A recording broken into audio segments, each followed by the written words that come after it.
सहनावतु सहनौ भुनक्तु सह वीर्यं करवावहै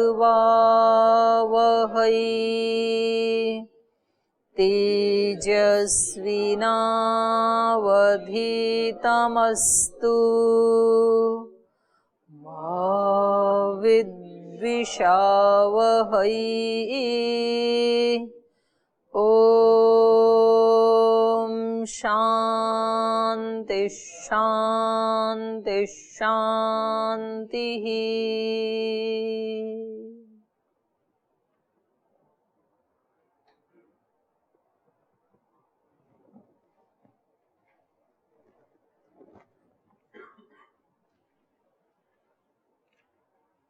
तो कल तो शुरू ही किया था, जो पहली कारिका है, तो इन्होंने कहा था दुख त्रय विघाता जिज्ञासा तद अभिघात के हेतु।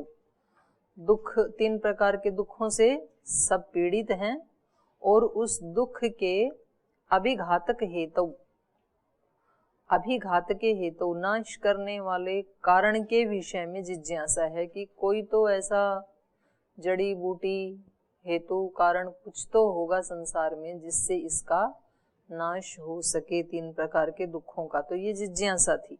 जो भी कोई समस्या है उसके पास ही उसका समाधान भी होता है सृष्टि में। ऐसी सृष्टि है, भगवान की रचना ऐसी है, समस्याएं भी हैं उसके साथ ही उनका समाधान भी है, बीमारियां भी हैं उसके साथ उसकी औषधि भी है।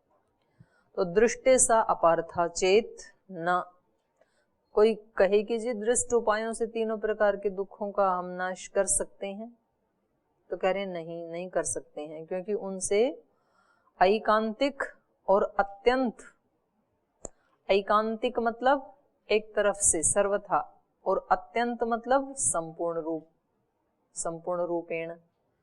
तो संपूर्ण रूप से सर्वथा उनका अभावात, अभाव होने से दृष्ट उपायों से समूल नाश नहीं होता इन दुखों का। अपार्थ माने हटाना। दृष्टे सा अपार्था, वो जो जिज्ञासा है उसको दृष्टे, दृष्ट उपायों से सा जिज्ञासा अपार्था चेत हटाई जा सकती है, ऐसा कोई माने तो ना, नहीं हटा सकते। तो ये कल पढ़ रहे थे, तो कल वाले में कोई प्रश्न है आपका कल के विषय से संबंधित? प्रणाम दीदी। दीदी नौ रिवर, नौ अर्थात नौका, नौ इव, इसके रूप कैसे चलेंगे? नौ नावो बुनावे। और दीदी एक और है ये मज्ज जगदालोक्य, मज्ज, एक जय फालतू है उसमें, मज जगत ऐसे है, तो वो जो है ना,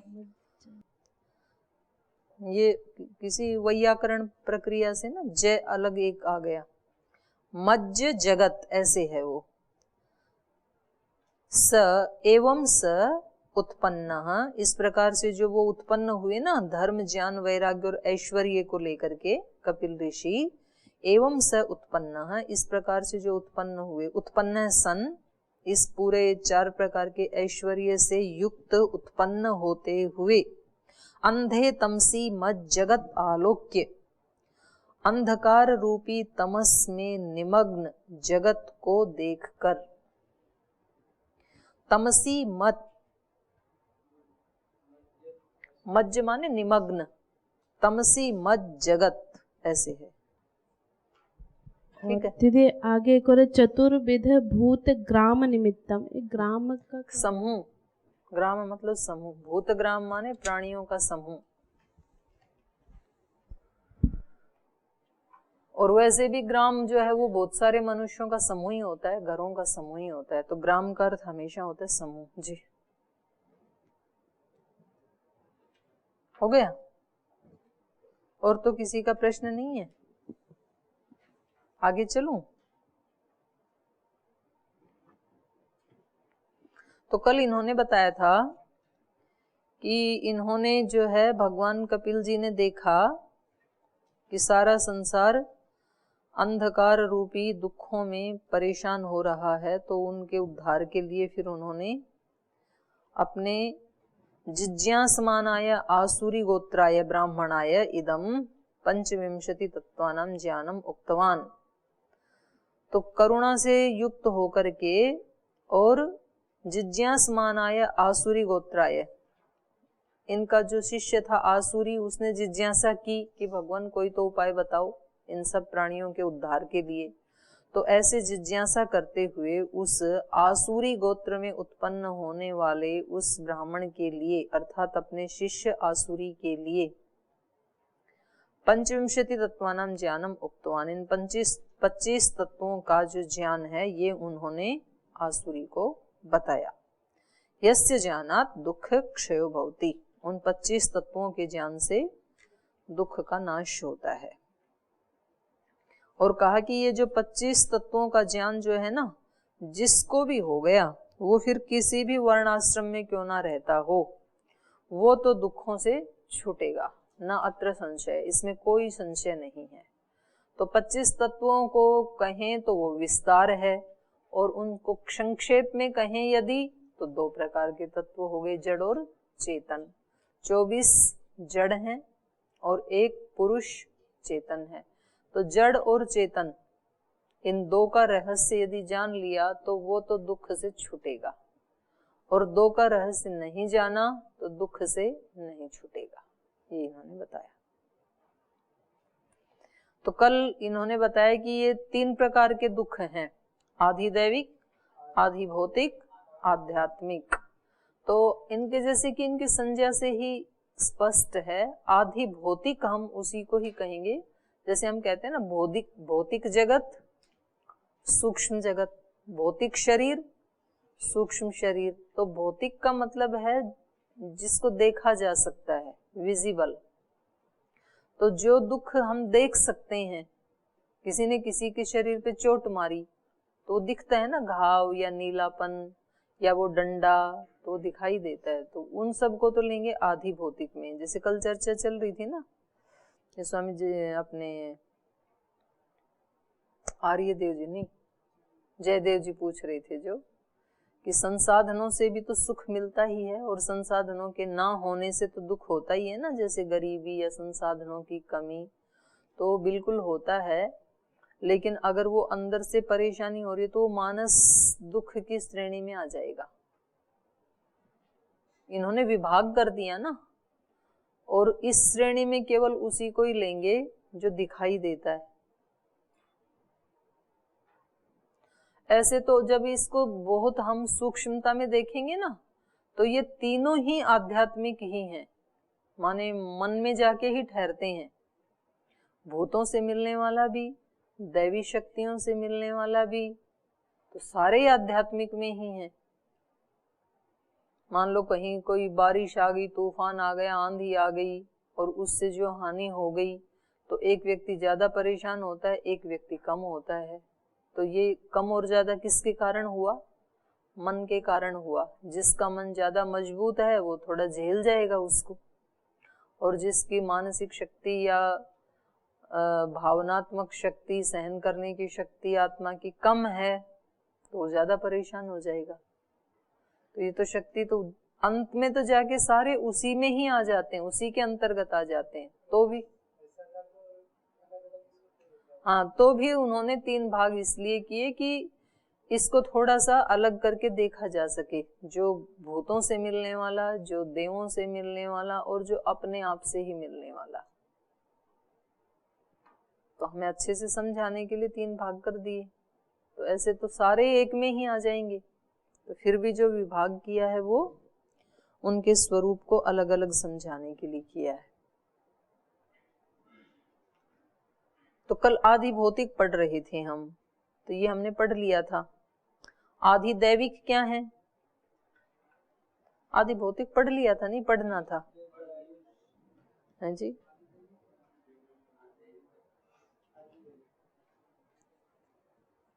हाँ, आधि भौतिक पढ़ लिया था ना। आधि दैविकम देवानाम इदम वै दैवम। आधि दैविक किसको कहते हैं? जो देवों का यह, तस्सेदम अर्थ में प्रत्यय हो रहा है। तो देवानाम इदम दैवम, दिवः प्रभवति इति वा दैवम। द्यू में होने वाला, दिव का अर्थ है यहाँ पर आकाश। तो आकाश में ही ये सारे देव रहते हैं, दैवी शक्तियां सारी आकाश में ही रहती हैं, वृष्टि, गर्मी, सर्दी। तो इसलिए इनको क्या कह दिया, दैवम। तद अधिकृत्य यद उपजायते, उन शक्तियों को अधिकृत्य करके जो उत्पन्न होता है, शीत, उष्ण, वात, वर्षा, अश्निपात आदिकम। तो ये सारे आधि दैविक माने जाते हैं। एवं इस प्रकार से यथा दुख त्रय विघाता जिज्ञासा कार्या, दुख त्रय के अभिघात होने से, दुख तीन के द्वारा जो पीड़ा हो रही है ना, उस पीड़ा के कारण जिज्ञासा कार्या, जिज्ञासा करनी चाहिए, उनसे बचने के लिए जिज्ञासा करनी चाहिए। क्व, कहाँ, तद अभिघात के हेतु, जिज्ञासा कहाँ करें, तो कहा तद अभिघात के हेतु, उसका जो विनाशक कारण है उसमें जिज्ञासा करनी चाहिए। ये तीन प्रकार के जो दुख हैं, उन दुख का विनाश करने वाला जो हेतु है, उसके विनाशक हेतु में जिज्ञासा करनी चाहिए। तस्य, तस्य माने दुख त्रयस्य, अभिघातको यो असौ हेतुहु तत्प्रति। तद अभिघात के कहा ना, तद अभिघात के माने तस्य अभिघात के, तस्य अभिघात के माने दुख त्रयस्य अभिघात के।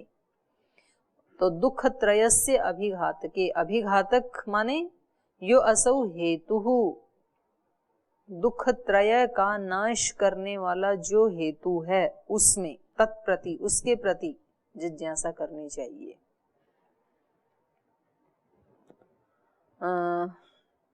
दृष्टे सा अपार्था चेत, दृष्टे हेतु, दृष्ट हेतु में दुख त्रय विघात के, इन दुख त्रय के अभिघातक जो दृष्ट उपाय हैं उनमें सा जिज्ञासा, वो जिज्ञासा अपार्था चेत, यदि उससे ही वो जिज्ञासा शांत की जाए, ऐसा कोई बोले तो, ऐसा यदि कोई कहे तो, तत्र आध्यात्मिकस्य द्विविधस्य, जैसे आध्यात्मिक दुख हैं उनकी जो दृष्ट उपाय है वो कैसे शांत हो सकते हैं, वो जो जिज्ञासा है दृष्ट उपायों से वो कैसे शांत हो सकती है, कह रहे हैं दो प्रकार से हो सकती है। द्विविधस्यापि, आयुर्वेद शास्त्र क्रिया, आयुर्वेद के द्वारा और शास्त्र क्रिया के द्वारा। क्रिया, शास्त्र क्रिया माने शल्य प्रक्रिया, ऑपरेशन आदि, या तो आयुर्वेद की दवाई ले लें या तो चीर फाड़ कर दें। तो दो प्रकार से किसी भी शारीरिक दुख का नाश किया जा सकता है, औषधि लेकर के या तो ऑपरेशन आदि करके। तो दुख का नाश हो जाएगा ना, आदि भौतिक का नहीं, आध्यात्मिक का। आध्यात्मिक दुख में इन्होंने वही लिए थे ना, ज्वर आदि, अतिसार आदि, माने जो रोग उत्पन्न होते हैं। तो रोगों को तो दो प्रकार से शांत किया जा सकता है। और प्रिय समागम, अप्रिय परिहार, कटु, तिक्त, कषाय, क्वाथ आदि भी दृष्ट एवं आध्यात्मिको उपाय। और ये तो हो गए शारीरिक। और मानस में क्या थे, प्रिय समागम, जो उसको प्रिय लगता है वो उसको उपलब्ध करवा दें। अप्रिय परिहार, जो अप्रिय लगता है उसको हटा दें। और कटु, तिक्त, कषाय, क्वाथ आदि भी, और कहीं ज्वर आदि आए तो उसमें कटु, तिक्त, कषाय आदि के द्वारा दृष्ट एवं आध्यात्मिक उपाय, जो आध्यात्मिक दुख हैं उनका उपाय देखा ही जाता है, तो उन्हीं से ठीक कर लेंगे। ये 25 तत्वों का ज्ञान करना ये तो बड़ा कठिन पड़ जाएगा, तो इसकी क्या जरूरत है। आधि भौतिकस्य रक्षा आदिना अभिघातो दृष्ट, तो आधि भौतिक जो हैं उनका भी हम रक्षा आदि के द्वारा अभिघात, उनका विनाशक कारण दृष्ट देखा जाता है। आदि भौतिक माने भूतों से मिलने वाला, और भूत कितने बताए थे, 4 प्रकार का भूतग्राम बताया था। तो उन सब से हम अपनी रक्षा कर लें। किन किन से? मनुष्यों से, पशुओं से, मृग पक्षी सरीसृप, इनसे, मच्छर आदि से, इन सब से। जरायुज अंडज स्वेदज उद्भिज, इन सब से उत्पन्न होने वाले जो दुख हैं उनसे हम अपनी रक्षा आदि कर लें तो दुख नहीं मिलेगा। रक्षा आदि भी अभिघातो दृष्ट, दृष्टे सह अपार्था चेत त्वम मन्य से, दृष्ट से ये सारे दुख दूर हो जाते हैं ऐसा यदि आप मानते हैं तो ना, तो ये आपकी भूल है। क्योंकि दूर तो होते हैं लेकिन एकांतात अत्यंतो अभावात, एकांततः, एकांततः माने अवश्यम और अत्यंततः माने नित्यम। एकांततः मतलब अवश्य ही, अवश्य माने एक तरफ से सारे, और अत्यंत मतलब नित्य, नित्य उनका नाश नहीं होगा, सदा सदा के लिए नाश नहीं होगा, सर्वनाश नहीं होगा दुखों का। दृष्टेन हेतुना अभिघातो न भवति, नित्य उनका नाश दृष्ट हेतु से नहीं हो सकता है। तस्मात् अन्यत्र एकांतात अभिघात के हेतु जिज्ञासा विविदिशा कार्या इति, इसलिए इन दृष्ट उपायों से अन्यत्र कहीं एकांत और आत्यंतिक विनाशक हेतु की जिज्ञासा करनी चाहिए। विविदिशा माने विविदिशा, विशेष प्रकार से जानने की इच्छा। तो इसके हेतु को, इन तीनों के विनाशक हेतु को विशेष प्रकार से जानने की इच्छा। इनका विनाशक हेतु क्या बताया? 25 तत्वों का ज्ञान। तो 25 तत्वों को विशेष प्रकार से जानने की इच्छा करनी चाहिए। इन 25 तत्वों को यदि विशेष प्रकार से जान लिया तब तो दुखों का सर्वनाश हो जाएगा, और इनको यदि नहीं जाना तो थोड़ी थोड़ी देर के लिए तो नाश हो जाएगा लेकिन अत्यंत अभाव नहीं होगा। तो अगर किसी को अपने सारे दुख मिटाने हैं तो क्या करना है? 25 तत्वों का ज्ञान करना पड़ेगा, जड़ और चेतन का ज्ञान करना पड़ेगा उसको।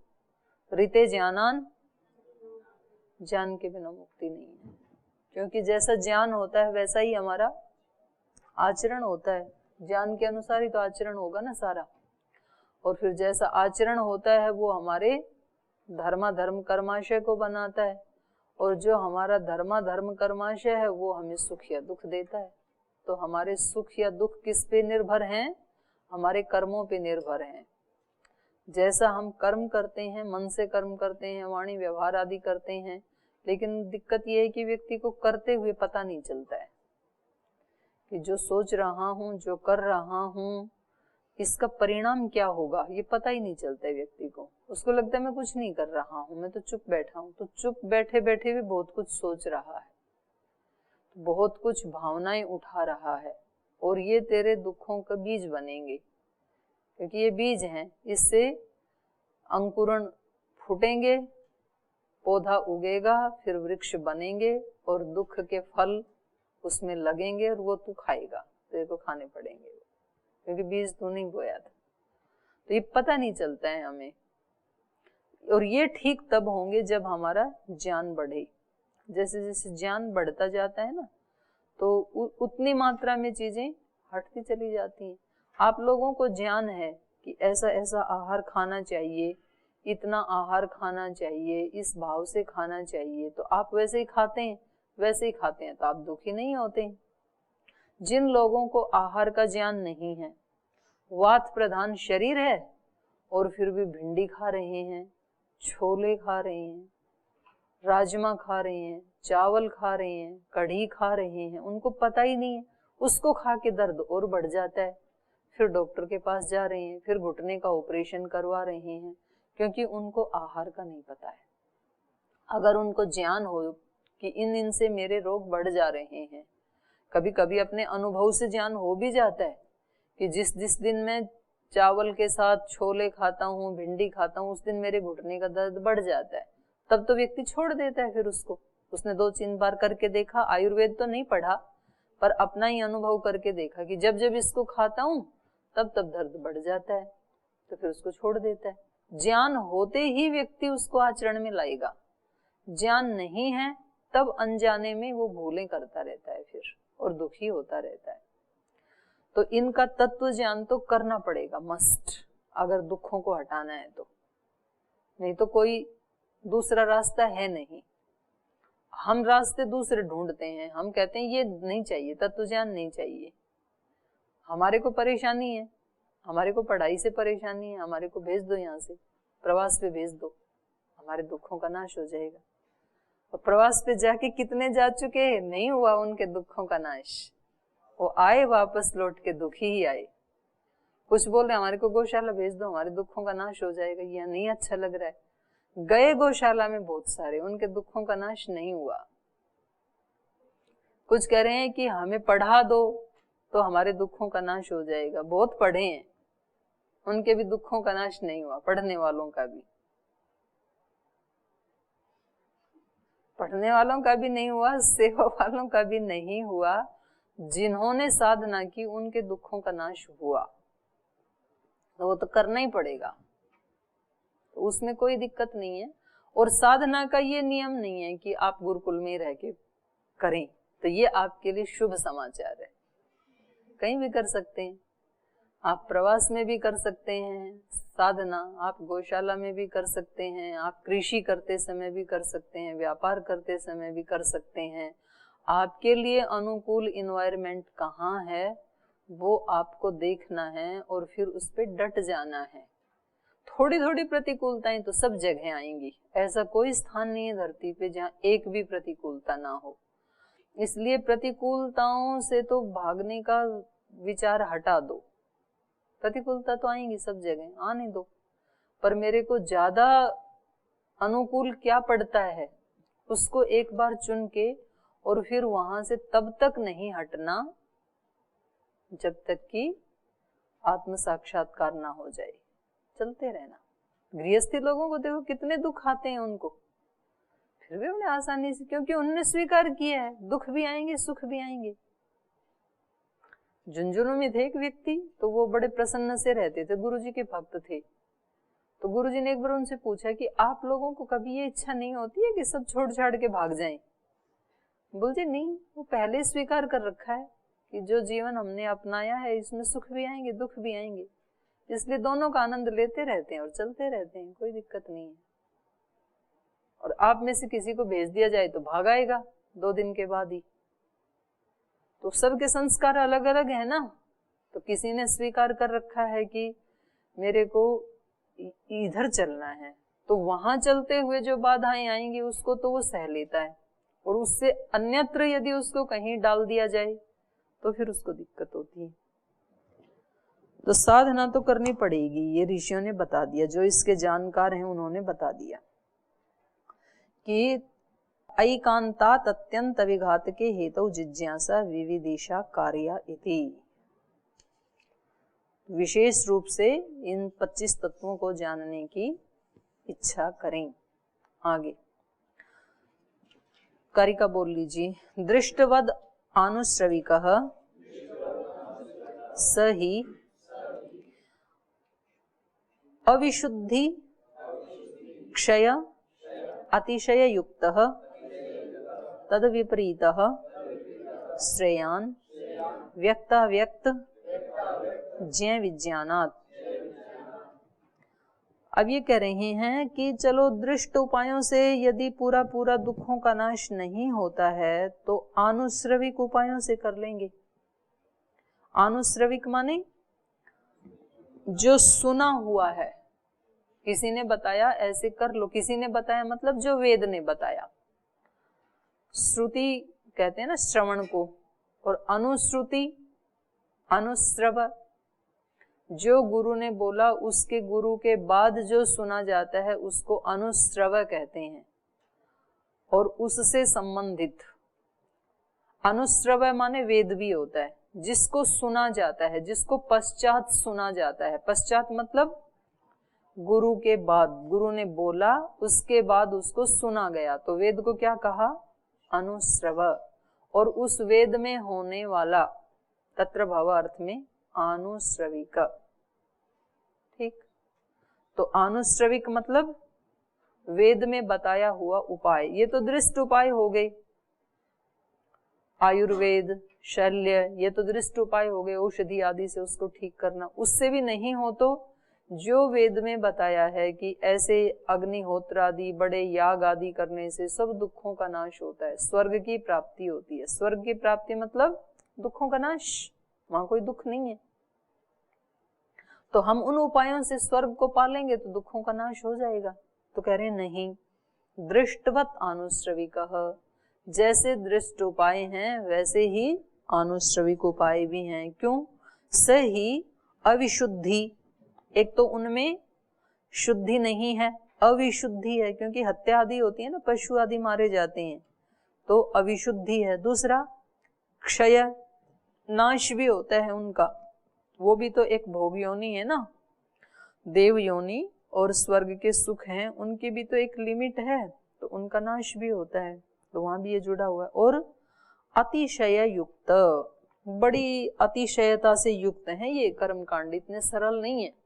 एक छोटी सी भी भूल यदि आपने कर दी ना, तो वो आपका पूरा करा कराया अनुष्ठान व्यर्थ, और केवल व्यर्थ ही नहीं, वो यजमान को स यजमानम हिनस्ति, उल्टा यजमान को मार और देता है।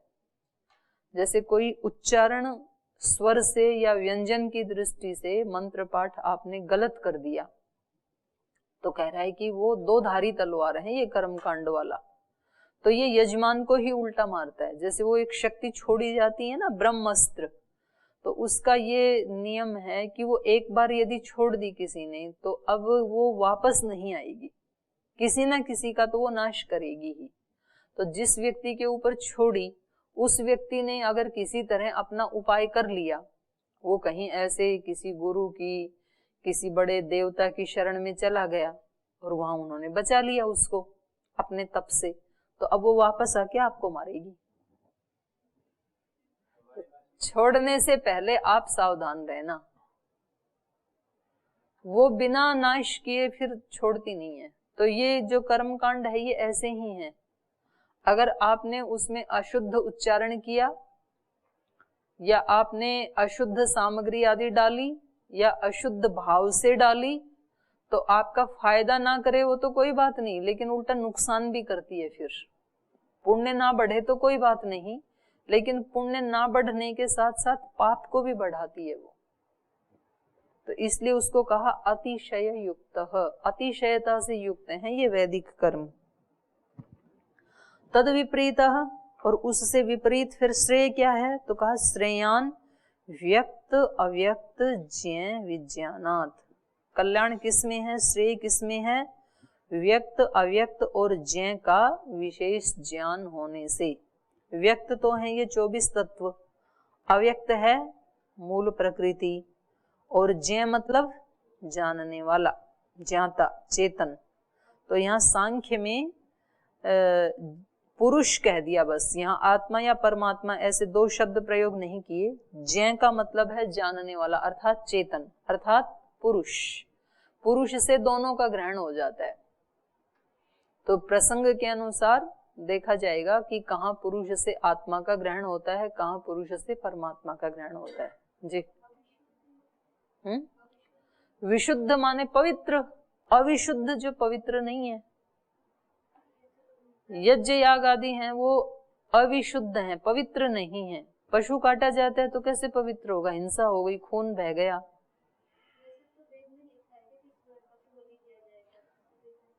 वेद में जो लिखा है वो आंतरिक पशु के बारे में लिखा हुआ है, और आंतरिक पशु तो हम काटते नहीं है, और हम तो बाहर वाले बकरे को काटते हैं।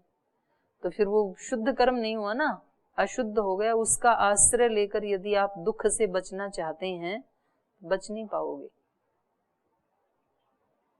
ठीक है।